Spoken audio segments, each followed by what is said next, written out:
Today we are going to talk about a few of the marriage red flags.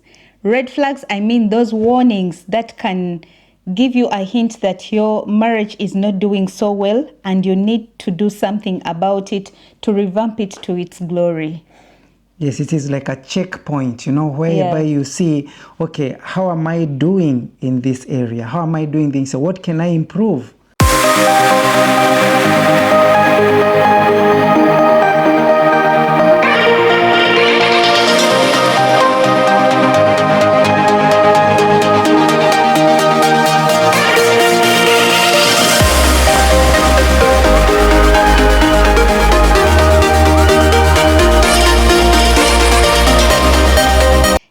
Hello, amazing people. Hi guys. Welcome and welcome back to Nyaga's World channel. It's been a while, but we are back. We are back with our conversations. Yes, guys, it's been a while since we had a sit down.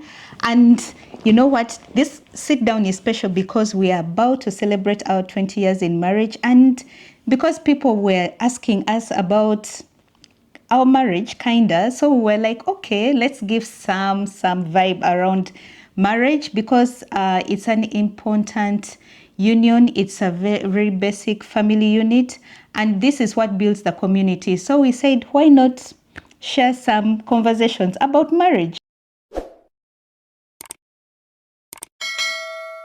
To begin with, guys, marriage is a spiritual union. It is a spiritual union that you create with your partner, with your husband, with your wife. It's like your souls. That's why people say my soulmate, my best friends, my ride or die, all these things. It's all connected to emotional connection. And that's why it's important, very important that you maintain this emotional connection. Because we're human beings. We're social beings. We gravitate towards warmth. So if someone is warm to you, you tend to even fall in love more. You tend to be, depending on the way someone treats you. So in marriage, it's important to keep that emotional connection. Otherwise, if you disconnect, it's going to be a red flag. And to nurture the emotional connection, it's about simple things. Those simple things like holding the door for your wife to get into a car. I know you will say, oh, this is so classic, but I'm telling you, these are some acts of kindness that can really make the lady go, oh, he did that for me. Or to just bring a candy to someone. Like my husband recently, it was winter and it was very cold. I was always complaining, it's so cold. You know what he did? He bought me a water bottle, guys. A water bottle, and it's not even expensive. But the thought that he bought me that water bottle to keep me warm, and I really was using it faithfully, and I was appreciating that this is something I didn't even think to buy for myself, but he did, and I was so appreciative of that. This is just one of the many examples of acts of kindness. You can even help your partner with housework, and that even appreciating them. You say, honey, I love you. Honey, I really appreciate, I like the way you look today. Thanks for being so kind to me. Thanks for being so loving. This really, guys, can really build that emotional connection that you have. So when such things stop, especially maybe when your boyfriend, girlfriend, you're connecting and being nice to each other, and then you get married and then you stop doing these things, it's already a red flag that you need to do something about it. Yes, wow. That's a nice one. So connected to what she has said, it is when you don't have time to spend with one another. It comes back to emotional connection, when probably your husband or your wife had gone for a trip, then he comes back home and you're kind of, you're not really connected, or you're not sitting together to ask him, okay, how was your trip? Because he's like, I'm busy, I'm tired. Yes, because of being busy, being busy, and probably shows you that, he has, other things to connect with the phone, with the TV, with, especially these days of social media, it is very easy to gravitate towards social media, and you forget that, there is this special person that, who makes your world turn around, Yes. So it's always good, like even when your spouse comes from work and you're like telling him, welcome back home. I always appreciate my wife. Every time when I come back home, she meets me with that warm welcome. She helps me that if at all I'm holding my bag, I'm holding my computer, welcome back home. She takes everything and she keeps it somewhere and she hugs me. Man, For how long? this is not for video. I hug you for how long? For 5 minutes. Thank you. For 5 minutes. So this helps us to connect, and I feel so much welcome, and I can open up. She asked me how was my day, and I equally ask her how was your day, and we tend to share with each other how our day was. So if at all you are married and then you are not really, when your spouse comes at home, it's so cold, you don't even tend to get to know each other, how your day was, how how was your trip, how was your meeting, how was such kind of things. Then there is something that you need to do about your connection with each other. Exactly. Not being busy for each other. Exactly. And guys, one other thing is that, when you realize, when you realize that you're enjoying other people's company rather than your own partner's company, that's already a red flag. True. Because this is your personal person, you're with them all the time, and then you're like maybe bored, and now you prefer spending more hours at work because you have friends at work, especially if they are the opposite sex. If you start to enjoy their compliments, their company, and by the time you go home, you're like, oh, here we go again, you know? And when your husband comes home, you're exhausted with stories because you've told all your stories to your friends, and you've already had all the good time with your friends, and then there's nothing to connect with your partner. That's already a red flag, and that shouldn't really happen. So when you find yourself in such a position, actually, some of these things, you don't realize when they're cropping into your marriage. True. You just realize, oh, I look forward to go to the girls' night out. I look forward to do this with this one, to even family. When you're like, you prefer to hang out with your parents over the weekend, things like that. Instead of spending more time with your spouse, that's already a red flag. And that should make you think that something is not right and you need to do something about it. That is very rightly said. And it brings me to a point of thinking about the secrecy. Whenever you find that you're keeping secrets with one another, you don't share you don't open up with one another. Things like finances. Yeah. Things like probably like what I initially said, what happened to you in your trip, or what is happening revolving around your life. You find that you don't want to disclose of some things that you're going through. You don't want a plot of land you buy on your own, keeping away from your husband. Yes. Such kind of very significant things that you need to really open to your partner. No secrecy. No, I and my wife, we have no secret. Actually, our passwords, she knows my password, I know her password. So there's nothing there to hide. If the phone rings there, she can pick my phone. Actually, phones, especially phones and gadgets, laptops, personal laptops, these ones have broken marriages because people are hiding secrets there. They have another folder of their secret things within their phone. True. So by the time maybe their spouse or partner will check their phones, they discover so many things. Maybe you are connecting with other people. It really can destroy a relationship and a marriage. So to avoid this, just be open. Avoid secrecy. Sometimes it's not easy to be vulnerable fully to someone else, but if you cultivate it, it can be easy and it will save you a lot of issues. Yes, so whenever you find that you have small secrets You don't want your partner to touch you to touch the phone, the laptop. Just know that you're not in the good space. You need to change that, because that you might be digging a pit for your own self. Yeah, so guys, just watch out for those things that you're keeping secret, and then you just stop doing them, because it's going to eventually blow up big time. Yes. Yes, guys, another red flag that I should say is when you stop having fun with each other. That one you cannot say it When enough. when the fun stops, now we're just roommates, or we're just whatever.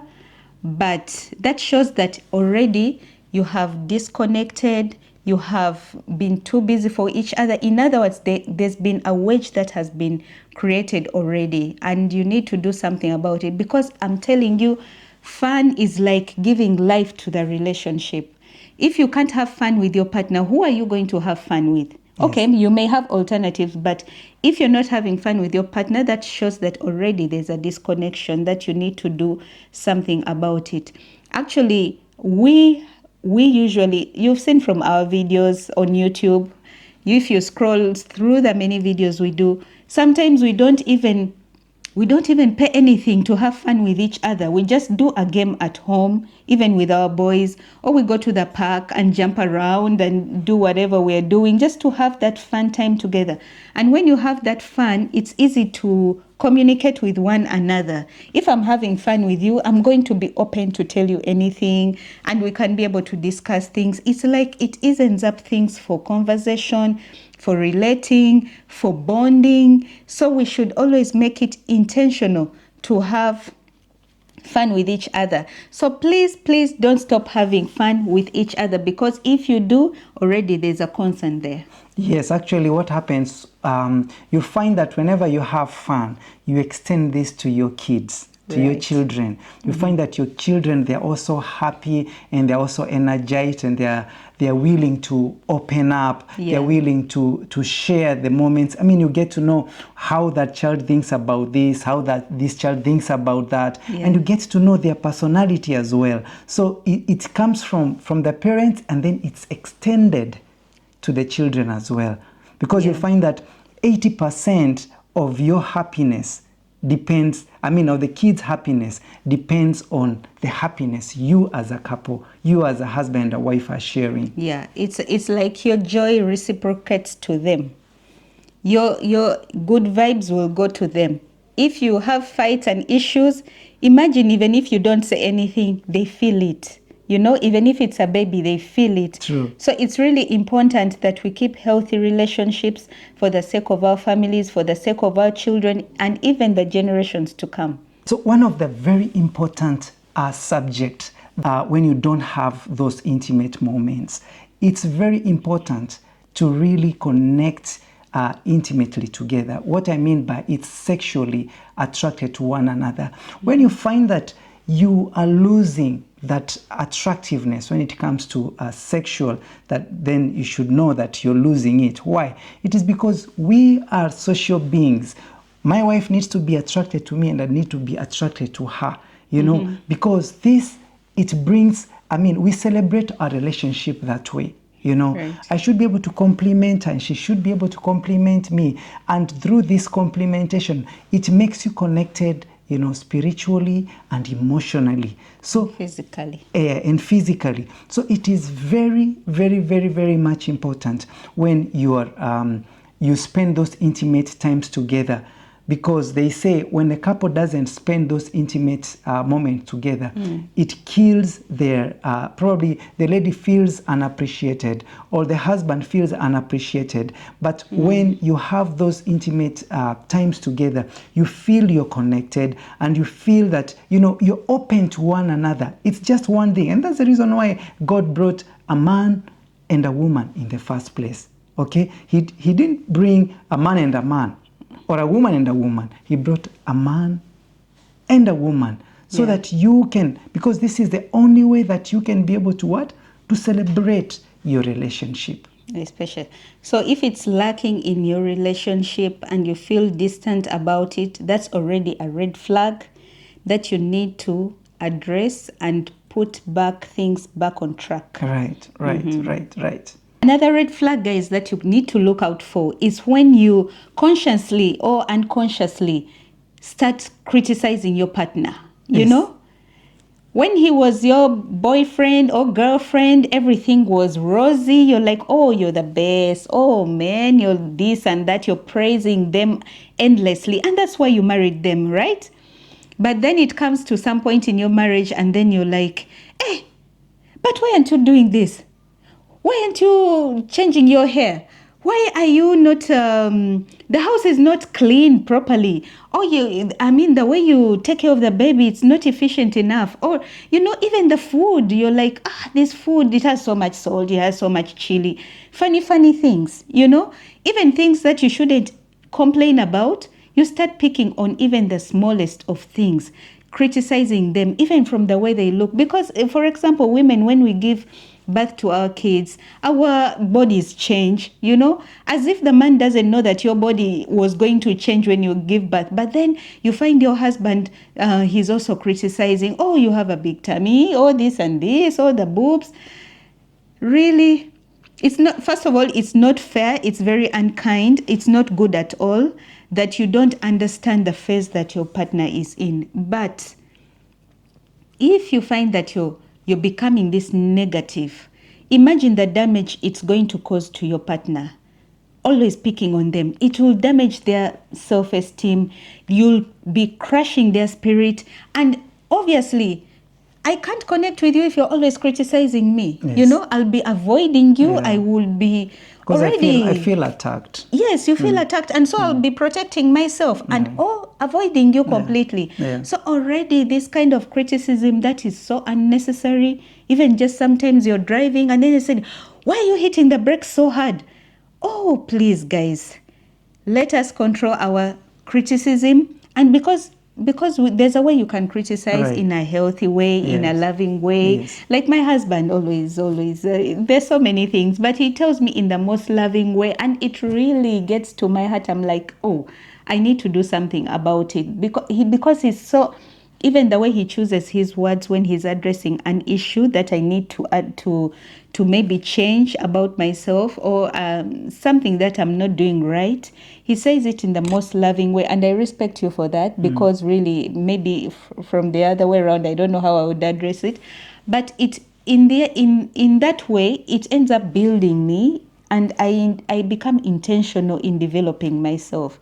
In that way, you develop your partner and you help one another to progress. Yes. But just criticizing, that really will ruin the relationship. So it is a serious red flag that we need to address. Yes. So guys, we don't want to keep this video so long. Of course, there are many red flags, but we've just hinted on the few that you can, if maybe you see one or two or three in your relationship that we have mentioned, it is about time that you did something about it, because really 80% of our lives are fed from our marriages. Yes. Yeah, we function, our health, our well-being, it's all from our marriages. So if you don't feed your marriage, if you don't feed your partner, you're going to get the same vibe and you can't function. You will be crazy. You won't be functioning properly. So it's very important that we take care of our marriages,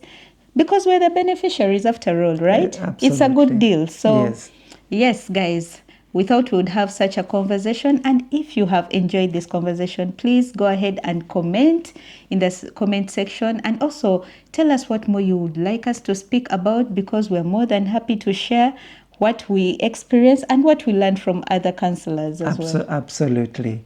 Yeah. So thank you so much for really watching this, taking your time to really watch us. And till next one, bye-bye.